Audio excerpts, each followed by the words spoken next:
Salam sejahtera saya ucapkan kepada Encik Nazri dan rakan-rakan sekalian. Kami kumpulan 7, Kishan dan saya Yufong akan membentang isu-isu semasa yang bertopik fahaman Islamofobia dan kesannya terhadap dunia. Apakah Islamofobia? Merujuk definisi Badan Amanah Rumini, iaitu sebuah agensi pemikir di UK, Islamofobia merupakan rasa takut dan benci terhadap Islam, lalu membawa kepada takut dan tidak suka kepada orang Islam. Pada masa kini, kita akan lihat Islamofobia dimanifestasi dalam 3 bentuk terpenting. Bentuk pertama iaitu bentuk diskriminasi harian dalam kegiatan ekonomi, sosial, dan kehidupan masyarakat berwujud dalam bentuk tulisan, ucapan atau dengan gambaran. Yang kedua, Islamofobia akan dimanifestasi secara bentuk perbuatan lebih ganas seperti pelarangan hak asasi manusia. Contohnya, golongan Uyghur Islam di Xinjiang, China, mereka telah terpaksa menukar kepercayaan dan agama Islam mereka dan sekarang mereka kekurangan kebebasan dalam aktiviti harian kerana sentiasa berada dalam pemantauan kerajaan China. Yang ketiga, Islamofobia dimanifestasi dalam bentuk ancaman terhadap perpaduan sosial antara masyarakat Islam dengan masyarakat agama lain, terutamanya di negara minoriti Islam. Sebagai contoh, anti-Islam akan menyampaikan informasi atau berita yang salah, yang negatif, dan menyebabkan orang bukan Islam mempunyai prasangka buruk terhadap agama Islam.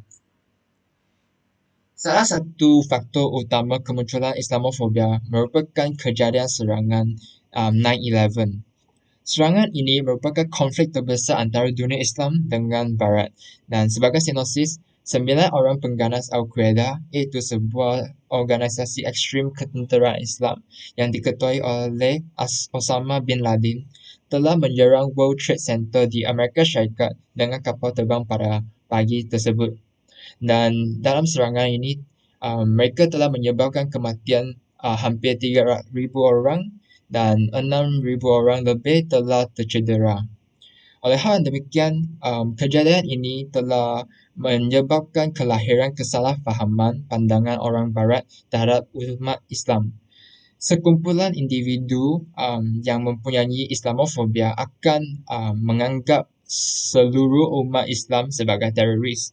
Mereka akan mengatakan bahawa agama Islam mempunyai sifat keganasan seperti organisasi Al-Qaeda.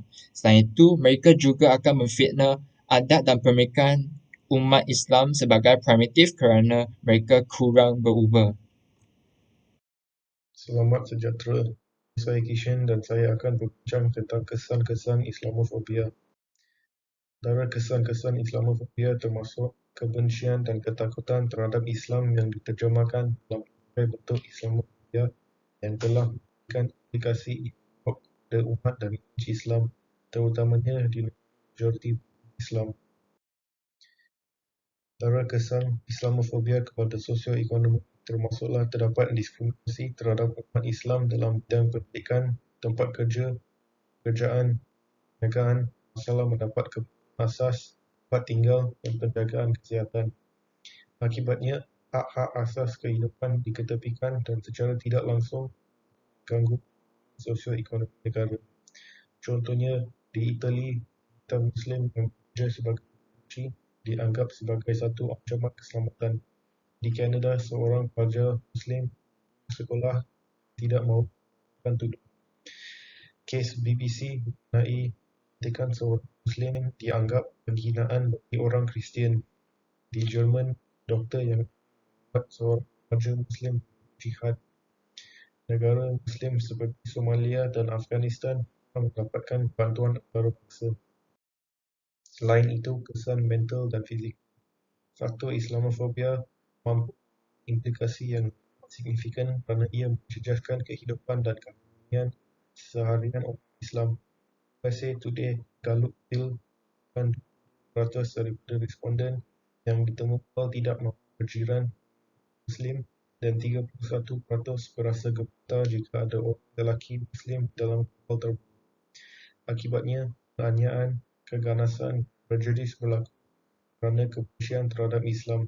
Contohnya, mencemar kesucian masjid, penodaan terhadap orang Islam, gangguan terhadap Muslim Kedah dan Mekah di Perancis, sikap tidak bertoleransi terhadap simbol-simbol suci Islam. Kemudian kesan dari aspek politik negara barat. Negara pertama ialah United Kingdom. Di Britain, Paul Natal dari parti politik melaporkan bahawa telah melabelkan Muslim radikal sebagai kanser yang dihapuskan. Muslim di Britain menghadapi kesukaran melaksanakan syariat Islam dari sudut pakaian mendapatkan kekangan Islam. Kemudian Amerika Syarikat. Pendirian ekstrim Presiden Trump yang cadangkan penutupan masjid memiliki impak yang sangat besar terhadap syariat umat Islam. Umat Islam suka untuk menunaikan kewajipan solat mereka.